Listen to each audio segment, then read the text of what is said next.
Officer Loboko there. Dear Koya, yeah, Chicha Ghana scratch to say, the better than I boko. Met one and then we say, Tianya Boko, sir. I don't pay the Libra Sopa. A buffo. Innocent Boko there. A buffo of Kafra. The Yamias are holding me here until you will be there. Nanyamini and Buffo. Can't complain. All right. Okay, so me shall see free innocent way. Innocent. Yes, Suranguna demonstration. I think of course so some of the steps are and social media and the Becca say just by the way. Now you were you kinda saying my web you almost say your mobile from so mu committee. The mu ya say omudi march pass mu omoye demo. Boys ni bi so kire say omode red nti no mo bae. Na say red no ne boy den. Obi so just what me say obi so say Abronye asem o kan no na nya asem bia ene ebisa na say asem be ne kan o kan o se ni refi asem kro no on kai nti utimi say leadership na o organize here which is the youth wing Salam Mustafa em say one communicate reason na ma demonstrators no nti na akoye a bit challenge but so far so good. The demonstration was very successful. Your take on it? Yeah. The day come mention na mention take for na mention solo so. Na menka say da bia yete ha ya no da me ye nyina ye he say democracy. Ene na ebo ye chidoma ye de nam as a country bi anim ye for no. Ye betimi a hyemu kena na ye mo aye den na etimi aboa ma the kind of economic social dividends we achieve as a country no yen sabeka so at any point in time anything that threatens our democracy bia no I am not sure say obi ebe sores akaso or support it so say opiti of my no feel dissatisfied turn of event Nema air cost no free so beat it and a 500 so yes our Kwenya as Ghanaian because one question second one question two now see demonstration or by there me I cannot begrudge obia or say or me yes akra na a bit defeat UFS things that I have stood for in the past because like I said so be aggrieved that demonstrations protestation are constitutional legitimate tools obia betimi use are the best pressing in within the system mama for be who said things has to be done right and your constitutional framework saw the need that almost slip those fence concept into our constitution but they say it's not about doing the demonstration it is about the cause and the why that demonstration and on idea here and the MPP as a political party within 8 months our free power 8 million the moral courage 8 million now so to the people of this country say omo ye demonstration it's not about anything now mum harass omo for sometimes you see when you way into such a conversation and then there are a lot of things that about the question is in some no more cano nyina so ampa Ukoma, there is absolutely no basis in any of these arguments because nipa no mwachi omono. For instance, omobo won't to me arrest and political witch hunt and intimidation way. This is a gentleman who or mine seeker over millions of dollars. So the jumadi one and that was one of the bases. This is obia. What's some video kogu your friends a forest reserve ma. To forest and man for some atom bia ma boso so no na mo so commission. These are the crimes of this gentleman and I know can who be and my Yoko and other security agencies friend no investigating no so kase ye intimidation on in what sense again Abronye issue by and you know you can say me the part and I mean happy with it and that prolonged stay now or stay here in police custody no I can't just say nipa no free so why born in 10 time na fa no court jail no person here but this back and forth near the na share you say Black Maria say ye be so I am for twa ho I say the particular be na be pia free so at the end of the day no you are just using the state security machinery advertising fools to become heroes. Because for the first time, the gentleman was on the front page of a newspaper. Or that that's all about newspaper. So you are using the state machinery, free adverts for unwitty and unintelligent individuals are more capitalizing on this kind of idiotic politics just to rise to prominence. You don't use the state machinery to promote these individuals, and that is a side I mean what issue with. But aside that, nobody has so far are resting within the MPP and we bet me I say political witch hunt and answer intimidation. On what basis and on this particular demonstration? And you see, never no more and I make us a politics. I don't know what young people are learning today because there is no decency, there is no morals in our politics because the MPP should be the last entity to lead a demonstration in this country. And now we were 8 months ago. Mranti omuti se omo ye demonstration Oliver a victim. Yeah. Ya bono de ne kotom ya money bail cry say money bail because why demonstration. Your friend say me and Madam for Raf and other people. So far, no mon sofa Okroma and several other individuals. You can intimidation and then your friend say assault to Okroma. Is this small boy out there? Your friend say social media don't find bongo ideas. A young boy out social media na all na drink as to whether he has capacity or not. No, you kidnap him from the room. Besin there when a kidnap him ni nim ni pakro. What this particular country, Mammy, I know you're airport. Besin the one in the coffee. No, these are clear case of kidnapping and your friend is saying, adoption. Of course, even midst of that, the crowd for a demonstration. I said we were in a state of terror and intimidation. And as a forum, it is a thing to say what moral justification and network because we are winning and nobody decided where because in the first place they were bold enough to walk into the Jubilee House in front. I could deliver a petition. Your friend saying, Chief of Staff for the Vice President na Okanyans Assembly or we nipa mo dwena me so say nko mo je petition no kofie o se na de motimi aba beduru Jubilee House animu the petition breme we obi a nyansani nka abaje petition akofie cause asem na all kan no there was a time the whole Jubilee House animu ya flag is a no go area a security zone e mo obi anya demonstration ho yeah. And no anya hona no mugu demonstration. Yeah. Now what is the police for obi? Police for gave them all the security be obu here just to ensure that demonstrate. Yes, monya exercise, monya nobody assaulted anybody. Under their era Okroma, the banner demonstration ko Okroma ya mu obi ntu obi ani Okroma saying Ayanche amamfo amfo wanko. And I didn't know they were only advertising how incompetent they are. And I told you the MPP is a sinking entity. Omulusu power no. Adrinya mo mutim how to pause and say, hey, let us do proper reflection and save the party. And then also the empire party. So it means that the center cannot hold as a political entity, and they need to spend time to look at the political party and make sure say or amend. But some of these things is so annoying. It doesn't portray a political party all pretty on wisdom. It's like emotions, that kind of nauseating way no more. Again, John Mahama be the president 6 months. Yeah, Ghana for before money won say.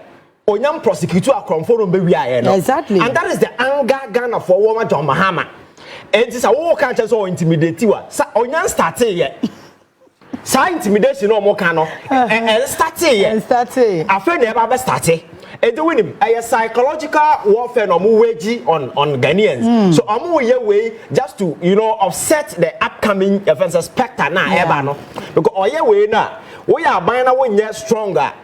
A bit jittery in calling these people. So I psychological stand and more and I'm telling you say I fall on the other side because Ghana for each one of them and even people who were leading the demonstration, they are all possible jail candidates because they were all involved in some of these dirty, filthy scandals, corruption across Okroma. In the coming days, they are all going to have their day in court. Yeah. So I think psychologically they need to prepare themselves up because John Mahama by within this there is intimidation, there is assault there. No reasonable person will swallow that particular kind of assertion I will make it because what is the basis? The very people now more Ghana for a person can buy a form. You see, John Mahama is the only person or president that yes, goodwill on his part, and there is nothing that he will do at this time against the MPP. Ghana for support. Yes. I'm telling you, even if you wake up today and also that Cromfono or the I'm telling you, Ghana for me too, and will say because you don't know the sort of anger Ghana for what for this MPP and what they did. Well, we say Ohobon now signed to Tagum. And I think that they should just shut up and watch and let the system glide. You do, baby. Now, near my air cost, a clear case of intimidation. You and I can see. Yeah. Because when you're Frau, now, your friends say, yet you're more damn say you were just doing politics. I'm afraid I've Abronye. I'm detaining you beyond 48 hours. Me no tena hakaye. Say it was unnecessary, granting unnecessary audience in as phone because nipa no watch na. Make sure say watch no on good grounds or kwa on mabie. Maybe that's my point. Now we are what no call ya by no not in the radio so I say. So what is the essence of that particular arrest? That's what I'm telling you. Say memeti we say ya o ya then I'm say mechewa. Me bo modern ache on the grounds me fa wa na wo mabie. That's me. Me meche on flimsy excuses. And that is what the security agencies should learn. Don't just go and make your friends an idiot popular on TV for just arresting them. Now, I'm not camera, as if say some hero is coming. That is very annoying and very nauseating. Maybe they don't see. Maybe the TV will not be who's answer now. I will just give you what I say. So I think that the MPP and realize Nemo Mayo Chroma say understand a Ghana for persons idea wake up. And I think that they should just shut up and allow your friends at the states to go through the various crimes and after all. So when you're born here, what is your problem? Because states more damn say when you're to any other force and I say, but why you be beer? That is how you begin doing some of these things. And the crimes of these people are quite obvious. I am telling you, Don Mahama Nyan started here, and it's not as if he has a choice not to. For Ghana, for we are here watching our eyes like a bull's eye. Because the NDC 4 year way, will be judged based on the kind of prosecution because not them say if these criminals don't go to jail or face prosecution, the Mahama government will never win the heart of the people anymore. And after 1 year, 2 years, Ghana for beside this critical question. So they should get ready. Say, I buy no baby prosecutor if they think that this is persecution. Prosecution properly is coming to start. And Ghana for support to go after these people. Look at this dirty scandals I shall say ever. Our NLA Nina Safonum. Now but Tina Chroma you saw a manpower this I'm cross the same way Chroma. Now I'm for Batana yeah part in the no. And I am urging the president or any bio of a phone. And that's why we president also he should cause the arrest of that person because your man boy for and such person should not belong to this society because those are him for now so from penny they were in this country they saw it but some were giving kickbacks and then as a for they all kept quiet and allowed the system and poor people were suffering in this country. Time has come to go after these people and start demonstration yes, our demonstration way because 8 months nothing has happened. When they arrested and ground on the offense legitimate grounds. Why are you intimidating? Why all the individuals who have been caught so far were linked to specific issues of crime. You are not Attorney General prepare the docket and ready to know so court now go to court now you are not but intimidation will have nobody has been intimidated and I'm telling you if they see this whole thing as intimidation a rehearsal ever started because they should just wait for the movie now because away your friends a free show first TV free show. This is just a free show. The main show is about to start. All right, Solo. Yeah, Ivan and wahwefo nyina no kure wo mu ne se yankai MPP for say as we speak almost 87 seats in parliament 4 regions omuni MPs ho 5 regions almost 1 MPs each yakani 2 and 3 a party Ghana for ebuefo mu pa. That's the first thing. Now Ghana for before because of Corona on the boy. A group of people are led by Ore Akufo-Addo say ye ba before manager pabye go man where you can go to hell. And for 8 years omobesisa man mo japadi nyina mo wia ye femfram. Ana Ghana for the community nibre ekoto abaye dey etia wo. Eno ntino baby omo nya se bia ye mistake bi na matise na no mu ba ko kasa isi Ghana for afom o ko fi krono na na se amemu fu tantan na wo fi Mudia na Ghana for afi.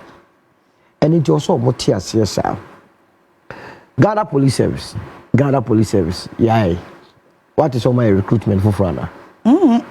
Police dada na. And yet the 8 years police here. In fact, you MPP administration are appointing as a deputy IGP. Near TV da okromo. Yeah, near TV da. And the one IGP. And you hunu korona. And the same police service now police council no headed by Alhaji Mahmoud Baumia in the last 8 years. Almost the police management board no directions.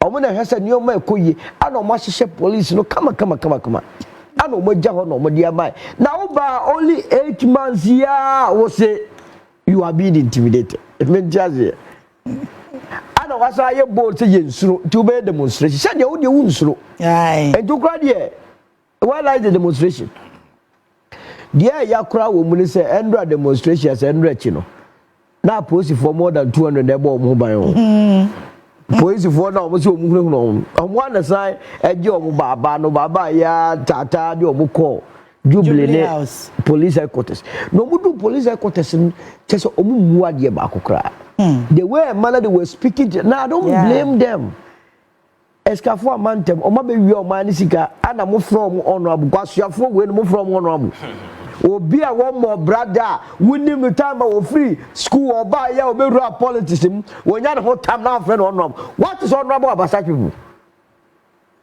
who dey mon kan kire me ma na say mu use time se keke obi a free school about more bra by virtue so support to Tescom anayi ana onya godfather bi wo politics no and your buy e didn't go be adwuma bi ano and sika me no mie no to a ye tua wo no adi ne nsa bom and odi aye ne ho yi nto kwa no ayi 10 cedi ama 20 cedi ama was wo ya ade are you okay people something must be wrong somewhere to my bold akọ demonstration say ade ya chi Abronye Ghana politics o say jaye Abronye. Now Abronye is a yardstick in Ghana's politics. Taben na Abronye ka se mi betwe ni sakraba man. Obi a wotena also wakoti de bibi station. Me mbokra na my dignify no. Na ya na ngofo bi no ma send bi abram se mo hede we ofa sofo. Me I don't agree with a lot of the things that asofo no here in their various places because and then morality ye nyini no na ye kan kwagye ho nsem but see aye sika and your politicians all that they see is who is going to win the asofo who is going to win the next elections you who be free buy ye wo de hwem kom share beba nyina we ne be win primaries we ne and no nyam kwagye tibe have my difficulty but sabi would to for obi papa go si on se na boa kwase ampani to say Bishop Duncan Williams. Now, what did attempt from head to toe? Yes, constitution does not see anything wrong with it. And due to budget. But why you go after the IGP as a who threaten the threat? A crime. A criminal offense. To say a chiwa.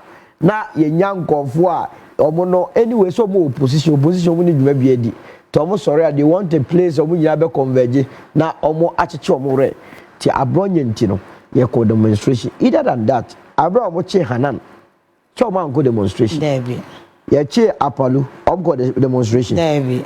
Won't you know got enough from Tom among some come selective. Yeah. Ye chu be your mumma. Say all about me side ye chua on beba. Yeah. Winning the side there, ye chua on your day. No money wasem. Said that you move a campaign actually as a mobile betu catashe.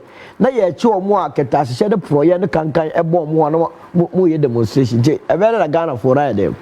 Afamo serious.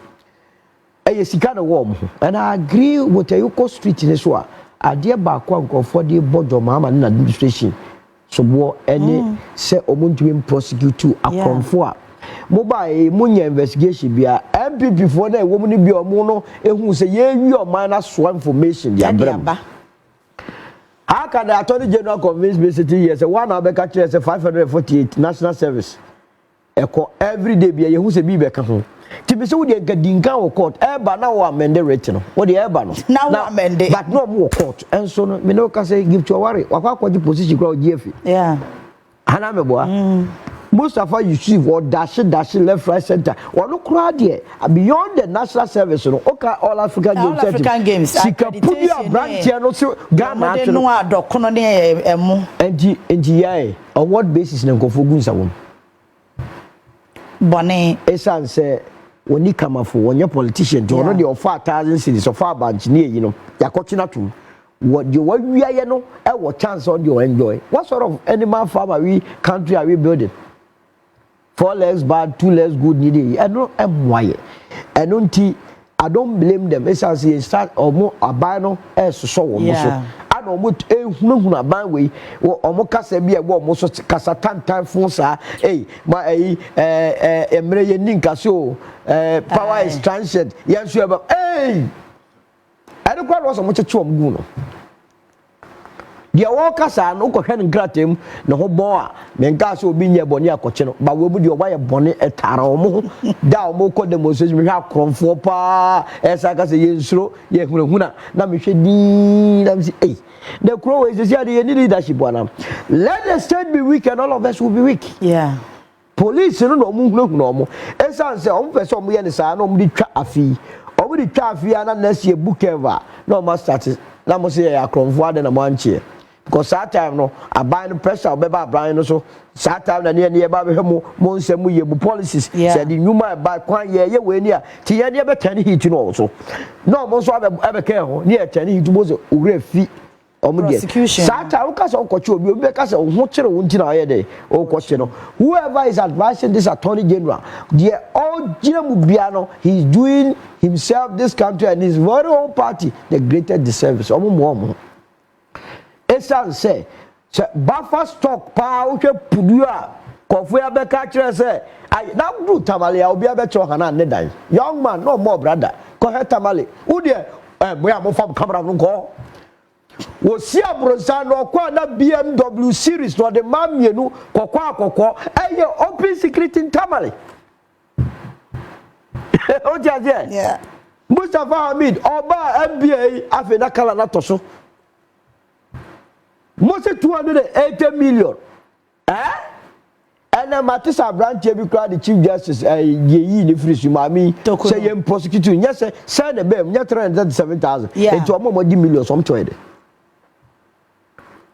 what do me asay asase na won to me aye bold and na mo say poyando wono no ye chi wundimi oti kromu na wo ka de ope ana ehunahuna ana ata esu na galamse ti ya chi wundimi and I know akogina nsu a aye fi ho say wo san so bo you see some go fu enti na also after wo mo edi bone no so ti ase muja wo mo agalam say yes ebe say yi operation your friends Vanguard expend sika bebra ye hu hwe no ene omo ne nam konya ko waterworks ba wonim say yes sense asenso a ehun susu aso ne dana na ehun nsuo no the effect of your actions in the last 8 years no and the cause wa manifesting as we jano hwe professor from Pop watch report edi be no wa mo ye bokwa kuba ko ye bo ye friend say photos ye bo Charles Bisu ye bo ni tekotego ana no be boy was so we do them work out say young man wo kra no de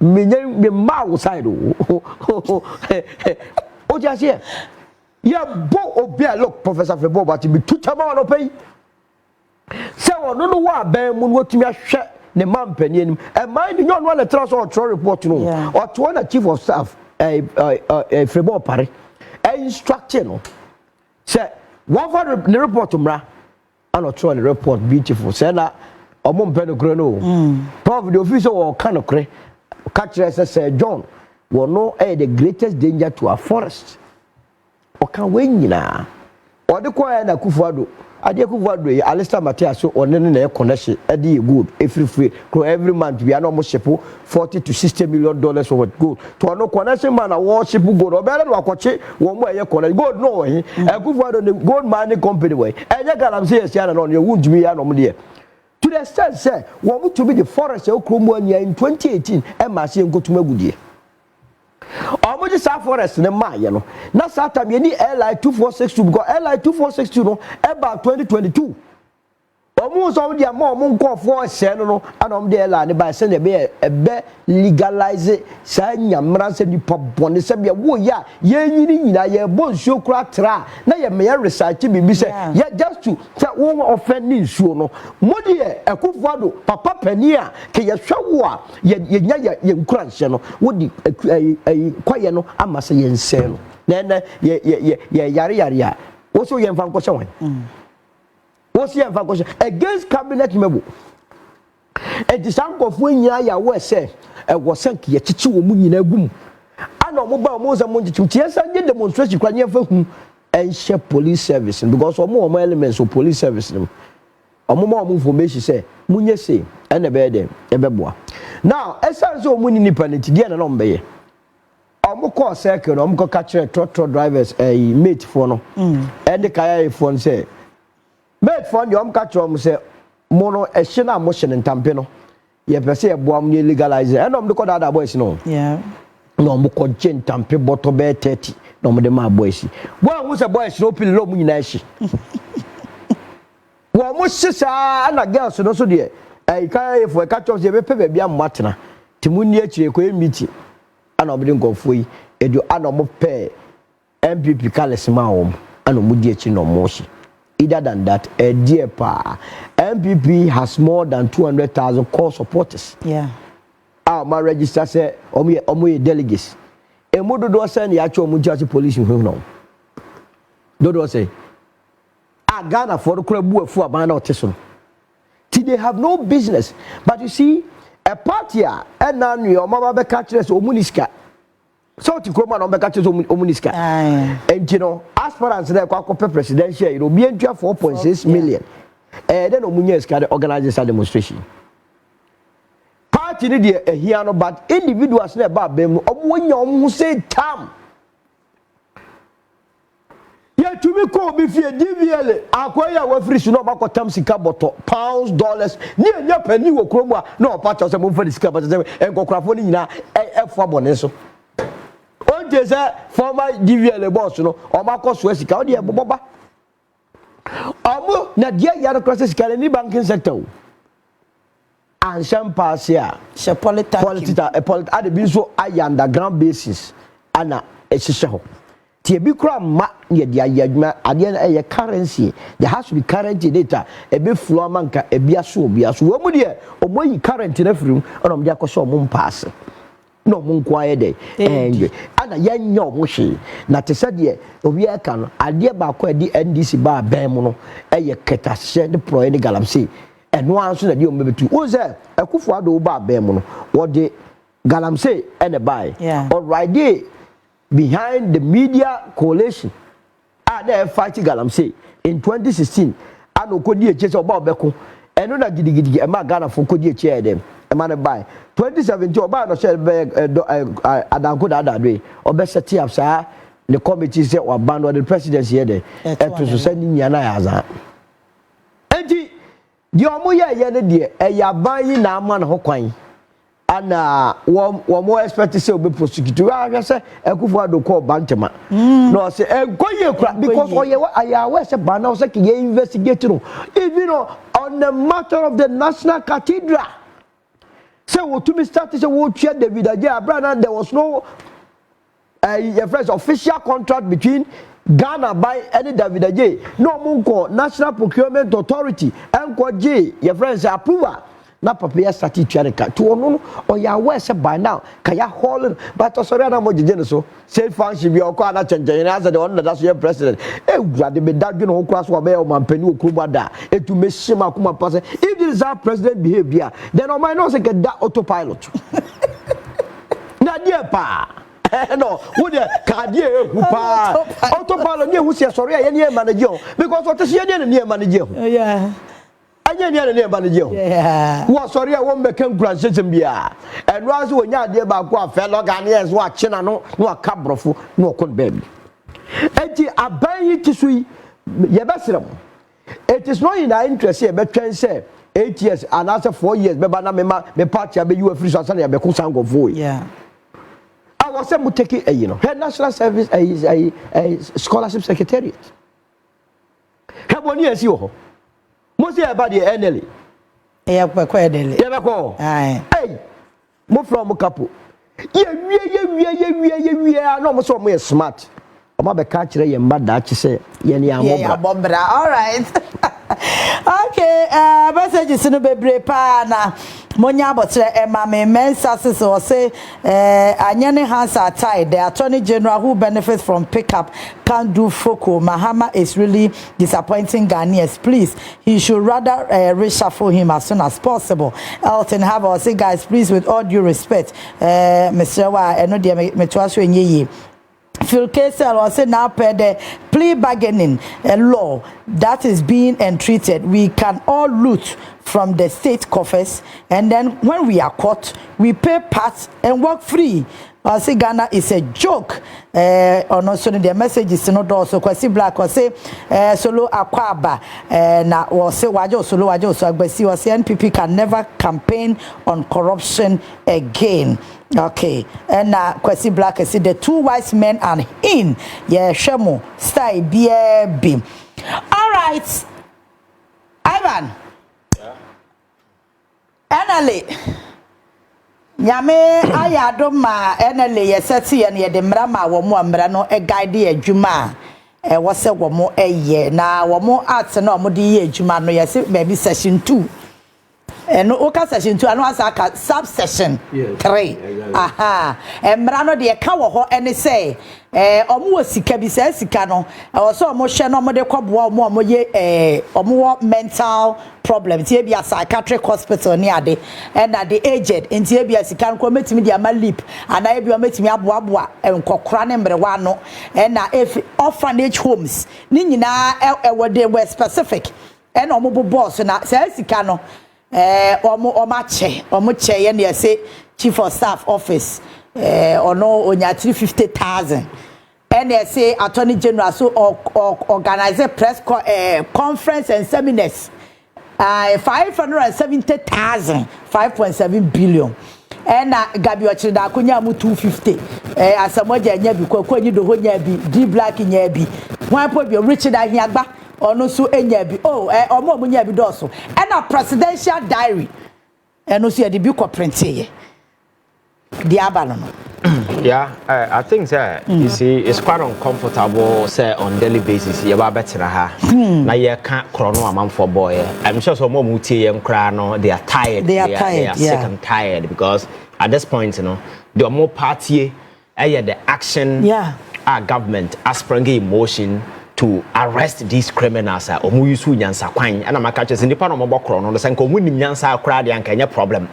Obi a woni minyansa na osan wi awo eya na eya and that is the problem. You see na no ye di nkroma day ye nyina ye celebrate ye kan nkroma sem but na no na me kan ba bi say open the most consequential president in the history of this country Kwame Nkrumah open president na the team ye den you know Rollins and come anywhere close and na open say what ase akofa Kwame Nkrumah books na kan bohu the choice of words the tone na said na ositiye he is the only president to ultimately had a political opponent him children ne to prison jebi dan kwanye prison no wu at the prison no cho letter bra na pa Kwame Nkrumah cha wamfi no o mane da mu wu because at the time no the political environment was so hostile say he is the only president ayesuma bomb corner so almost bare 4 times so the people he was dealing with prove say they had criminal tendencies ayada bia meka say you cannot be a sheep and walk through a wolf pack and survive. For you to survive, you need to also behave like a wolf. Yeah. Nipa na wato mo asi are behaving say omunya ombeche ware. So you cannot be president and leader and be working so me pass mdie sa mels de no bi no. No pass mdie. Say nipa no so ye criminal tell him say you are a double criminal. Also a dangerous actually say we na wo to me also no we are double dangerous. And that is how you need to behave in this environment here, you mean. Yeah. You only be moderate, considerate, very way when you are dealing with intelligent group of people or more very reasonable. We can reason. But when some people are jump over Ghanaians and they think Omodo can use any nefarious tactics just to get their way. You need to tell them that you can employ same, and that is exactly the playbook Kwame Nkrumah used at the time. Yeah. That is why he was able to jail his political opponent as if without recourse to law anything, because he realized the course of action also developing, these people will derail. Yeah. So he had to imprison them because Flagstaff House. Yeah. Omo de kokwa ame nkro be sia bobo group na omo de bomb akọ na ato na omo mo bon twene nyina wakuo mu nyina kwa ame nkro survive on 3 occasions. And the time no demanded say the president at the time has to be also hostile and very aggressive. Yeah. And that is leadership. That is what make us a leadership wa hu. Yen trombu abo bi so akokan na waba behave sa. Leadership is an art. You look at the prevailing circumstances, you adjust, and you also position yourself. System na flow just to maintain a certain equilibrium, and that is what we need to behave. Yeah, we've got into an era. There has been cases of corruption, stealing, financial malfeasances, misapplication of funds, raw stealing. Because this NLA, one area, it generates a lot of money. But that money no pay the actor actually say sasika na sem faso no ba you make sure say specific individuals say obi oyo hiani obi ya de obedi onya kaya ye ni a wa akra keto akra se na chi a osomboto nam kumase or the twa kwan be 1 kilometer na yaman 5 cedi. These are the vulnerable people that this money should be targeting na yemfa mo say dan bi kura na say anything trade bi kura na be kiro ma yemfa nkire omo Kwabranet na ho na nipa na odi sansemuro we ni no at parliament na we MP. Yes. Kroma oti media form your monam for because he was sorting everybody. Young man na obese onya adwuma no wanya sika free. He was just paying media people to be on them bia honorable across the political divide obi aso no so. Because the money na onya no sansemuro we no mo didi. Agencies in asefo already no money anywhere close to the mandate as stipulated in law. They were the very people who was doling our money to. And this money, who he was not even auditing them to know. So, yeah. Because this is a guy who has been doing charity. Yeah. And I will not be surprised. Yes. Because Samojan 50,000 Ghana cedi. This is a gentleman on what to the bottom Sikakusi Stadium. Our your fans saying, Ama Accra Academy. On 50,000, you know. Overcome grand, you know, correct. So imagine them. Obia yabo dimbia, no you are not. Yeah. It could happen, say, Sansika no come home.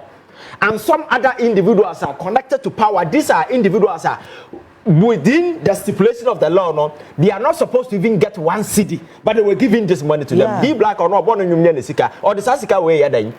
So the question is, what is the motivation? Was it some kind of an influencing people to come to our? It's mind-boggling. You can never use any proper words to explain what has happened. The whole thing is an act of financial misapplication. And I'm telling you, this is a man for jail for willfully causing financial loss to the state. These people have foolishly caused financial loss to the state, and they must be prosecuted. And that is the only explanation. So, Ninyina Koba, if we read the Attorney General, I think that the Attorney General department is too limited. Because 2 people cannot be dealing, even though he has workers in Nasifo. I think that we need to decentralize the Attorney General office. Every region should have a bigger officer, staffed with people or more enough insight into law.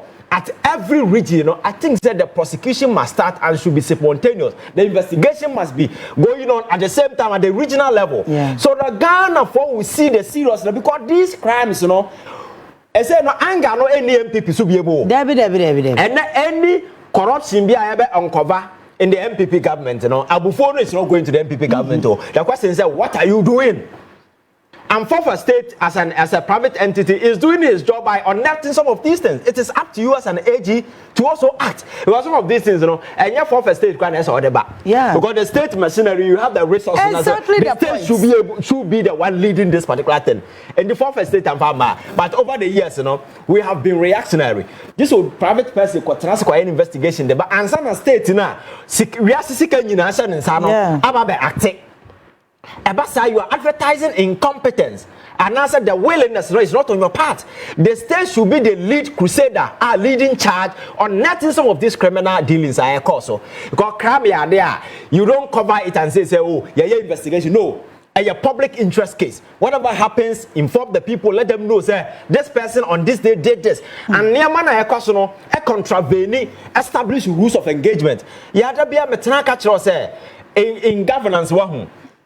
And as in a state, there are certain things you cannot do, and there are two. You cannot show weakness, you cannot show mercy. We a state, now the Sanema way nama, that state is done. Because people will hide behind your mercy card and the fact say, oh, you pity and forgive us, you know, and they will be doing nasty stuff because human beings in our core way, we are very dangerous. Whenever you are in your room alone, the things you do will tell you who you are, not what you get out to do. So we are all dangerous. And always, you know, there must be and she say, yeah, that I bet the tell man say, the consequences that await you anyway. Yeah. Now, man for the month sababo mine sikam, oko other jurisdiction like oko Asia side where adio biam person obey on a life, Mr. Ordinance sababo mine sikam. Because a begu animase, a good family animase, and your entire generation, you know, you will never come anywhere close to power.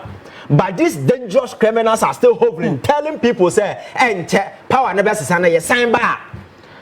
They don't care about the atrocity that they have committed. And the fact that they should go to jail. He says, a murder says that power is transcendent. Then to be a murder Dania, you have to see a bar over here. When you have committed these crimes and you should go to jail, because they know, say, system no are important. Yeah. You have Kasama media for Kasana moving cry, Rebecca TV Sukurabim, because it's better so because the system prove it so important that these people will sit somewhere and laugh at you, say, and now with the TV because we are doing this, coming and doing now. That is a sick mentality people have about this whole politics. So I think the state must be very radical, must be very serious in pursuing these criminals. Because we are sick and tired of hearing some of these cases on daily basis. You understand? Yeah. We need to take the fight to them and tell them, state, you know, is not willing to compromise. State, you know, ain't ready to let some of these things go. Any slightest will be because we are act of will be investigated. Now, I can't. Scholarship Secretariat. Abayo can say me or sonenam. Or no one can engage in the same act of financial misappropriation. The fans saying cry or more almost national service. And the crimes are often back for crimes. Ubet me abo no Bonia or Munku do Krumano. Now politics, you know. Ya kwaje power we ne de be ye. Ya kwaje power say de be sum nipa da bia me ka say Kwame Nkrumah amanfo boni de duru ni day amanfo twen celebrate no. Ne dan do say ne osi wo East Legon. I dined on saying, Nemakra no menya sure say, your friend saying, or we are sika to a dime or but a net, I bear for politicians. It is about money. Obi Jenna because I'm a general or you don't want to in the family and then the cronies at home because to me, they just want to satisfy people around them. They don't care about who has wit, who has intelligence, who has what, who would think. No. Ghana politics, that particular space, then it is about me, my friends, and I. And I always keep telling people, so you must be a fool to think, your friends saying, power, no, you're the number for one. Because we need to me every single brain under the country, no, it's under your disposal to use. And don't limit to those who will be singing hallelujah choruses. Oh yes, Amasa. Oh yes, boss. And that's for no man. Our minor will never grow, and it's the reason why we are here. And the Kufuado Mamu boy, Mamu fooling in I. The part of channel winning in a say Busian for the number 4. One I heard in my kind of cratch. Nobody. So we are naked crowd will tell us now where you fair or how fair we cried. They been see that. Now also know what you did. No idea. No, we didn't say because Sanka, the neighbor and Hosobian can name who we are causing get me stop here. So the state cannot show weakness, cannot show mean to me baby at any point in time people do some of these things and now Omar gets away with. So we will thank your friend saying for state for their investigation. The next step must come from the Attorney General. And I think President Betia, the Attorney General office must be expanded. Now you're making sure at the regional offices, we have offices there with staff. Documents people can look at it at the same time or the various regions. So that prosecution is starting, it will stop everywhere. Because after 2 years, Nasa criminals will be a jailer. This government will get dirty. And just mark my words, it will get dirty. Abasolo. Yeah, woman is saying, my man shall see free as so man penny mama wa point to be or any so yeah. And then as information we free no hamba. Obeso we ayana. One more what see. That's a good question. Or mono a dear pan or mokoye and send no much because for you not to expose it means yeah, uberia. Because me minimum your friend say listen. Aye. I bet you buy your petition. And I listen what you were kind of some yes, you can't have the whole, you can't have the whole. Yeah, I mean, your communication director no defend it. I did miss craft for me. Yeah. That was too bad. And then there was a private man just can go to Botomo. Abra at 722 at the buy, you know. Made the object ankasa and so who say baba pe sikamo man near your money. And no be a session 2-3 na working. And I say the young to akrade. Lot to be na sika be free maba no yemfa nko henyanka wo mo amadwene mu ka omo ani bi ehiafo nkokora edi abugbo ehwa na ehia ni o obi anye ehia ni gabi asara o chira ko ni ko ni friend say Africa Prosperity Network prosperity almost radie nyame betua mo ka maako wo munuma ho wano na timi ohwe yanim ka kire yense sesi a wabro Ghana politics ngo wanya ne ho wakote Africa Prosperity Network say omo de omo de ho na akokoji 250,000 Ghana enim guasie asamoja omra out because ontumi go sit down $3 million enkoji 50,000 somewhere there very very important. Somewhere de me mom. The campaign is not my list about 100 no. Me come just be come one akoye fake campaign. Yeah. I need who. The buttons amount is here. Say no you 50,000. I got you. 50,000 fuel. Oh. Such as this is because Penina no dia nim no oru akufado no ba no biem. Free for Monkofa. To obiem sa no ana ode sa my beautiful Rebecca so ka ho. Ono dia ne ye me yapa o. Na bi wo mu obebre wakoje se Rebecca Foundation oba boho ba kokura no watu. To na mo de top ons Rebecca Foundation. Anya pa no mo di sikai aye yentia na was ye tam sika no mom. Ya titi. Yes. Shedi edi musika ye. Enje Akufo-Addo was right. Ye tisika so. Ekom de ye. Ekom na de ye. Ye de aye ni bi kamafo. Abronye yi ko ho. Oko lotteries wa pe Assemblies of God ni ogodi lotto so. Mo friend couple. Na am say assembly. Wonya no ho tam assembly. Omo yi no mo yi. Lottery ho sika ta ho no ye ka kire wa ebe fa otrim ono ankasa no eso abi ko o se ne mpeso sata no nya mbio ya bi okwa no de akosi police station jese ni banya aduane ni ye nya aduane ni nya kro ne bebo amia ko police station jo ye ngie ana odi ko ye astroturf ana ma we so a absu 97 okwa this ogas continue so agu ho omo chiche fire owie no de akotena parliament demonstration ye se no ka ho no ka ho ana o sa grant interview yeah o si ehunahuna omo wa chesika no wa sega na sika asenya the nerve akwode emu ade edi gina ekwan so se wo ye demonstration makase aban mu agencies ni eyi omo amode da no omo ntumi starting pinpoint omo wies Kenya omo nya omo bewie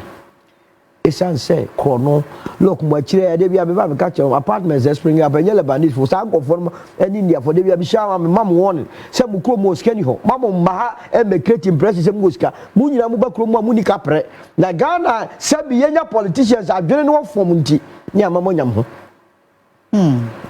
Chinese lady oton yo mo wan kan je so be kru mo no ni kapre Ghana na aboa na me no tonton tracks ni Ghana ni be ni aboa no sa o de nkwe begu no ye begu no cha nipa bonifo we no ma chiska nafa on said on must be church kesika ye de koma hiafo ne yi no hia ni bie ni wa ni wo mu among some na a create and share enti we ye be kana attorney general ye be kan ma na ye try kasa ne ye dwin jaika because da ye ne be jaika kasa obi o tifi obi twa collapse na ni da so asa and they no cry I don't tell my yen to me ye to be o widium ya pa but e was so ko because once ma obi kan na ma obi nkranse kra I can live and yes bebre na ewu obakomo they have given up on this country yeah sike wo mu a e wo se ye de ehwe ye nyina ye so ye de boy nyina ho ban no enipa bi a ye ne ne from say politician ye so kra ye duebu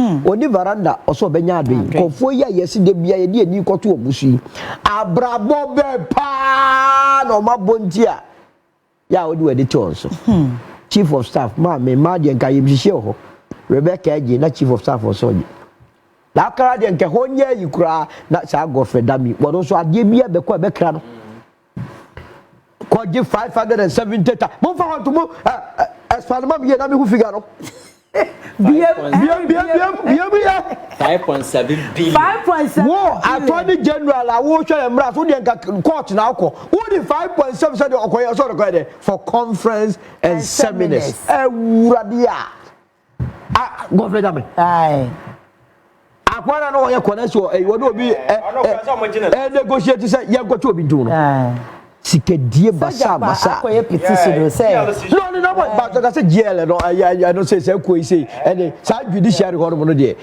chief justice fufure o kwa won clean mu answer offer 1 year no say on obedi 1 year pe what dey for clean yes say clean up exercise na ko fi wa ko di 5 me da se pa producer extraordinaire 570 choppable Ghana money and the microphone piano no wo seminar be na ye attorney general seminar be no ye that's why budget allocation po nti e pudio sika ye de ma no sika ye de ma no ya wa budget na wasanso hwe nyame anim sika o se de ma ahiafo nyanka wo mo adwene mu ka mo ne yi wakoje esanse ye nya obi a na otie eyi ho no mo abofre ne kapo a wo mo no ma oba hopa o de monka national lottery so e de pa na obeye ya eni bunjo bre Ghana ye nka no kro ba ya so so nkofo so keke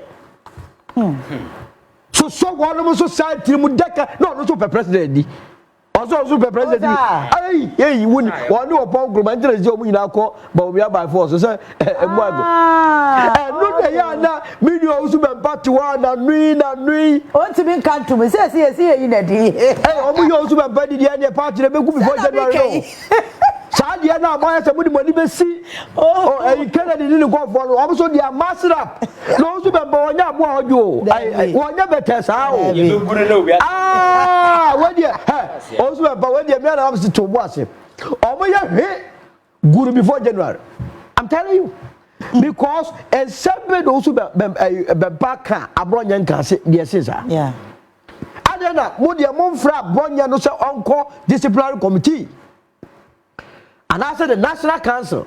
Now, as some also be bakai, other yes, so political party, and that's what you're not Bodamana. Say, Obi Kotela, baby, Nipa Bakumidu, Kani Basses and National Executive Committee, a wound to mean that Bugamuya, Namako Council, Mako taking decision for, not Metuana, maybe Baba implemented. Abronye and the National Executive Committee. Na boso usubempa wo cassette ya say galamsi asema abokan there is something called Professor Frimbo Boate reporter e kire say yeni na ne yeye e be de de sakwa kogina kwanyako waterworks akwa kogina nso waka say ahono etimunya sa na mo hwe se mo betekere mo party yie se ne be ya Ghana fo be hu se monya ne ho a wo se wo de ko na disciplinary committee anyway say be bi animu agiego enti for tested the ni be dey na memfa emma NLA any petition be be call and say moro by next week na say one respond to that petition na ye nemo be one ya fi bi one kra petition so o PMP o be so kotu so yin nti who dey member ho oh sir yeah mate so be so yin me ma advance notice ya so be so kotu so yin what salam what one for me si bia ma ana wo di post ti 4:30 tanfa ma yete ho Chena Rebecca waji pudio ye nkan ye kaka ni kura asemu a na no wose ya kaka your friend is a minister for last and last ni ono ni buafu Oba hima si the buafu abra wo oba hima you could call the arrest of Bobiansa. I don't know audio is abera na me beti Bobiansa. Studio. Bobiansa ni o man sika. Hwa se de hihye moto. Ye hia omo a ya bre ya ho ase ya go your excellency her excellency putu. Munya mo mawia mo. All right, my ever Chief Justice here, though. Now I'm ready, sir. 2 minutes there. We better work at Chief Justice. 5 minutes. Okay, what you so? Me too, so 5 minutes. I see. I innocent here, Chief Justice. Aye. New wine now. New one. Old wine. Justice. Old wine, sir, and private legal practitioner being so at the court. Aye, Matissa. What petition you? Sika for the chrono, yeah, and prosecute no. And I think however, whichever way you see it, it is within the person's right. So be say no, be a fighter for the right. So on the cover by and to be also fighter for the right. So I think that office and malfeasance are also not constitutional committee to legitimize it, a place value on it. Say indeed, sign them an occasion here, and I bear grounds for her removal. You see, very often I am mistake among for and say crime, you know, you check gravity. Yeah. Yeah, I me first kind of me twa wuti. Na solo first kind of twa nipa be 70 a. Yeah, crime the same thing. The same. The gravity no doesn't change anything. Because if the minimum sentence, the capital sentence, you be ku nyina once, yentimi nku 2 meku me 2. What I say? So the nipa no we are one city kra na sika. We see crime no you check the moral integrity, not the amount you took. The moral integrity and the crime now we committing no kwan for so impugn the state and the kwan for so e pese de mraya aduma. So it is never about how much but how you did it and why you did it. That is the baseline. So the amount man say the threshold was weak. Constitution if no much threshold and our constitutional framework no munim nyansa. They could have written a threshold say crime no say through this level but that crime has no threshold. You understand? So they should give us excuse. No we say nipa no mote form na do na nim nyansa. Enti wonti metra TV so make camera mo bom wa ankasa kra confuse do na kra mra na mo comment ase confuse hu ade no the day no na ye fancy akeka nsem na bom enti it is within obi right at no the day so the court na hwehwem na say onibem crime no threshold ni low enti onkofi a ye nyina obi ani ho kwan na obi abaye and the new ye fancy age na aba na maka say Chief Justice yes our short period to stay. Because I think he's close to the retirement age. Yes. So I think on the job should be a house cleaning exercise. Yeah, because my culture said open institution back will losing the credibility the judiciary. In the eyes of Ghanaians, and that institution has become so dirty to the extent that Ghana nim person better anything about the judiciary. So I have the responsibility to set the basic, the ground rules and that. Now on resetting the judiciary, there are a lot of things that has to be done. One, Makasa on visiting a rural court no oko enkrasi a magistrate court no niam a ekoso ho no time because I'm so be any court there be a Supreme Court High Court ntino people are there din semhunu je nkokoje sika na nasefo e dey bu attention especially this chieftaincy issues e wonkrase nsase amanfo de je na nya de ketwa.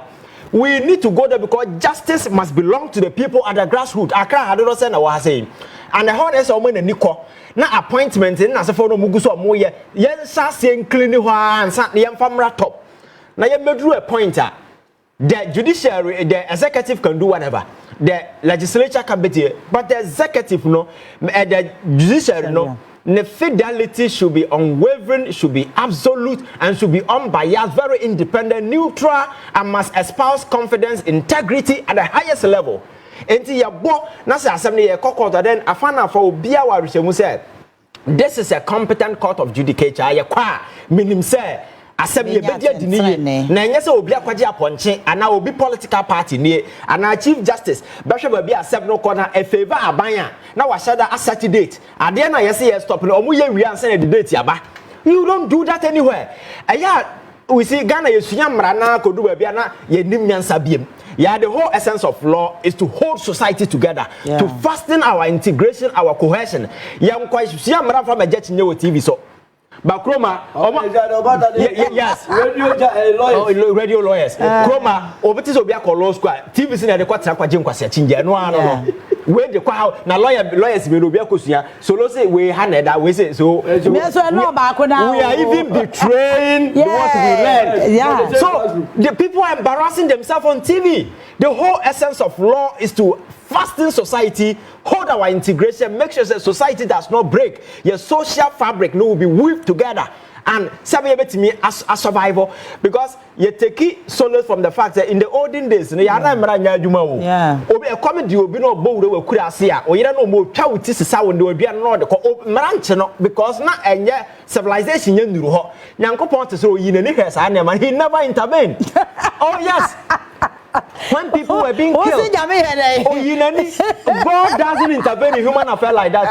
Now, Adolf Hitler and Korala and all the Mukosa chamber no couldn't he have intervened? He didn't. You understand? So it means or the penny will be a mine. Yes, Yadia Jenny and Yansa, them running share to her. Nipaya, there you punish the person, they are right, Roban Abaso, young farm running share, and Nippamujidi, not institutions, and as for Shasi and Juma. Na saa niemo na bema nipa obia atiase say must submit my right to the state because you see we are very dangerous individuals so na no na meka obi say oh I made me nim nipa ku ni na say for me say we serious we are say obia a potential killer ya wo fie sesi na obia bawura wo dem na wani tua watwa obati watwa weti ogira wugina na chi o de seka be wo kunu a na say ade da ho ade na ba ye. Me be bouti mama be. Ndi o ya training so we killer. Dabi. But say what me kunipa. Exactly, that is how dangerous we are as human beings. But a reason we must always calm it and trust and confidence in state institution and more be a crawback say me o GDO o state you say the state will do. But e ba sa na ya say obi anya de opa yanka say for 1 week e mara nya adwuma okroma. E ba ya onwa so kwa na sofu gina bank SSS sika from bank. Oh yeah. So the only thing I hold you back, I am mara. Yeah. Morality, no, I don't know. I want a limit. Depending on the obey, and I make a person who say, "Oh, morals, whenever you are alone in your room, the things you do, that is the level of your morality." What I said. So I think, sir, we and you negotiable. And your party politics, the Chief Justice cannot fail in this regard. There's and I can also sense that within the judicial bench there seem to be some some fractured relationship because they talk on than a teacher say even those on the bench they don't even gel that much. Yeah. What I say. He has to make sure say obey Sanya man pruning the judiciary from within and Sana Ghana for who say at this point and unanimous 11 BM and way BM because every single poll be about cost of social media go and look at the comment amount for trouble by the judiciary throughout the state and we cannot lose that institution and we a lawyer you should be worried and the Ghana bar association in integrity BM and that man who say on about the firm the court say that monopoly no more enjoy should be broken. Now you're making sure that other lawyers association will also be recognized. Exactly, because this is a private entity, and over the years, nanko bia and kasa eba but the obvious political biases. An institution that is supposed to be the moral compass regulating the legal fraternity in this country, some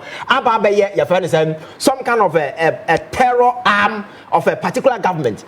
You used to hide it behind laws and your friends saying on witty constitutional provision, your friends saying construction and phrases.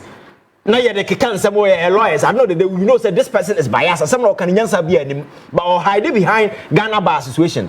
And yet lawyers no say we cannot trust this entity anymore. Until we want to break away and form our own association. Now do baby say you consulting Ghana bar association. It should not be that Ghana bar association, but all lawyers must be included. And that is what this particular suit is about. So we see the legal fraternity in the judiciary there in recent times there. Akufo-Addo odija ejadam because obetete pansam no. Because when he started staffing with people who were loyal to the MPP, I also saw some Akufo-Addo in the same day. You know, sir, we were heading towards danger. But people thought that we were doing politics. People didn't take it serious. Here we are today. People within the institution who say so I think, sir, the Chief Justice will have to spend his time enti on making sure say all the difference on your iron out. Now making sure say the integrity will once again return to the institution. Sabi Ghana for benya hope and trust Papa Solo fire point. I mean, that's Ivan the way and say case na da firma for the court no. E be ye me wan say court no be ka say omo enima da firma po. Okay. It's say na ye not Ghana National Association of Teachers. Yeah. Ana omudi say mo say chiro be political too. Depending on who was paying high, no why you bidding. And in Tiama, it could be free way from Nagrat. Yeah. Yes. National Association of Graduate Teachers. Yeah. We almost buy a chain, nobody be your connection. Anna, CCT so bad. Concern for the concern the baby of a bow. Article 21 got there is freedom of association. I'll be very surprised. I got about association. Yeah, association. Open out them. Yeah. Tom so almost okay, yeah. Essence moon no cremam. Kuna Godane, I said Nasara and I said Tescon of the MPP. Assembly a car.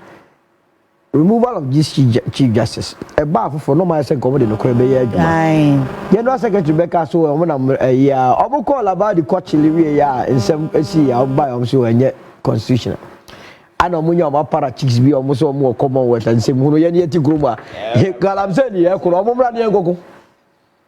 Sa komo one lawyer say hunu na we are almost saying enti sa asem no ayi ma memmo bafu boni justice baboni about so say e man ntiri kwa say yetumi aboni din obi a wo ye no kwafo a wadi Ghana ye judiciary e chi ache no me meta ko court pa wodi a munya abotere na mon kan judgment obo say oye fair minded person.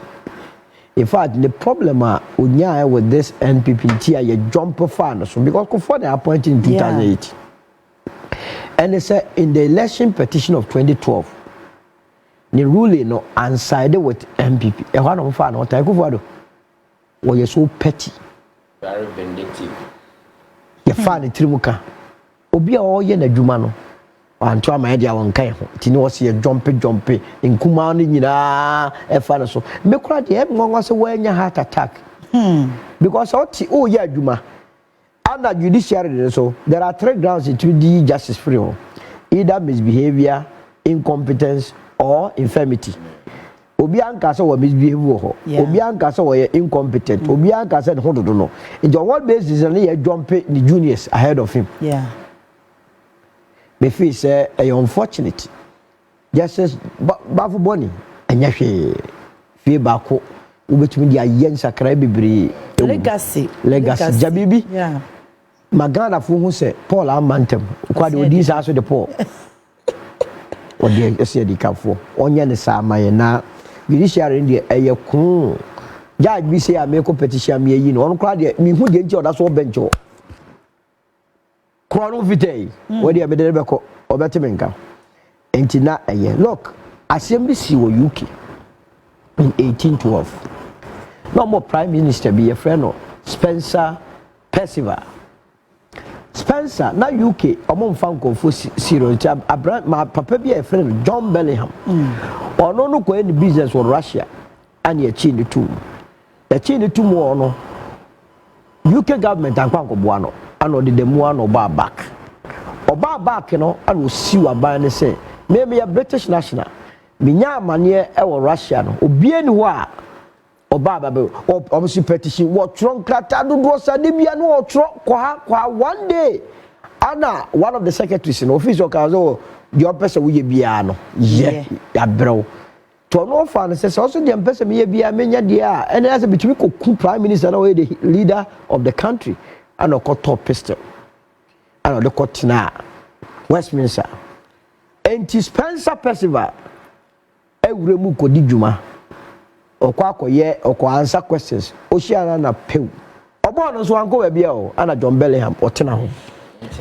Monchebe. Cheno catcher and say yes.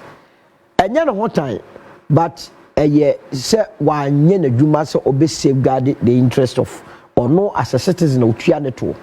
Since then na UK omo say yemfa nipa asemu ni agro asem kitu obi you follow it you be respond Mayan try say bibi be si o man mu ansana.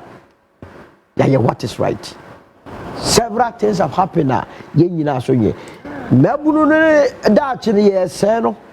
Obu nyina he. Wintimi nkokoto ne boden. Oh na na na be na ne bonya di ma bi je e di akwa akotwa ne mo ne re ne ni kuru ne ma. Se o mo to no. Se sika pudi o mo se di o mo pe na o mo ye. Na ye nya so fire ayi akufu no no so e support. Ono se me kwa ko petition me yi na free council of state. E san se wa kire ye se wontumi nye sha adwuma no. E kuro mu ho ye mankofo be respect but they don't deserve it. No one that's here developing. You wo mo na di so the mindset is so corrupt, is so not right for nation development. Primitive. What you say? Moi, injama, inkwada openly they are telling say red in the nom and sand the tumen. You no weed. Are you not ashamed? Almost all best on your man. Go to our embassies. I don't pay me by everybody is running away. Now US embassy kwada area ho ya. Company for jira akonya ko no bicho no bomba. They don't even respect say be mo akonya. Now yeah, what respect who? Yeah, ye dania ko mu krom ho. Me duru ho na me bua fu. Odi akọ hate kura hate gofo kura pe wako obi ampeso betena kuruma na ye ompanifo we see this yes you claim say person develop nipa be na be develop man no the youthful population are living yenye di afemu de mo edi matwatwam adwuma no mo nwene o man no interest of the state mo nye ho adwuma na o man no ntumi nkọ nanim. Thank you very much. I think say do Thursdays abenya nkama yempon but ye dey ya was here pon. Hi, kodi bade ni bi why. And it be na me bra panyin Solomon Owusu movement for change and afa ye be bra Ivan Che Innocent social commentator or say youth activist. Na I say that's in kwa say ana me say na no pass am ka be ba ma wo mpa ne kakra and all right, Nyamisha production team ni na pa cho china Friday. Nyame adom me promise o say nyame bo china. Remember one with the course so the hometown of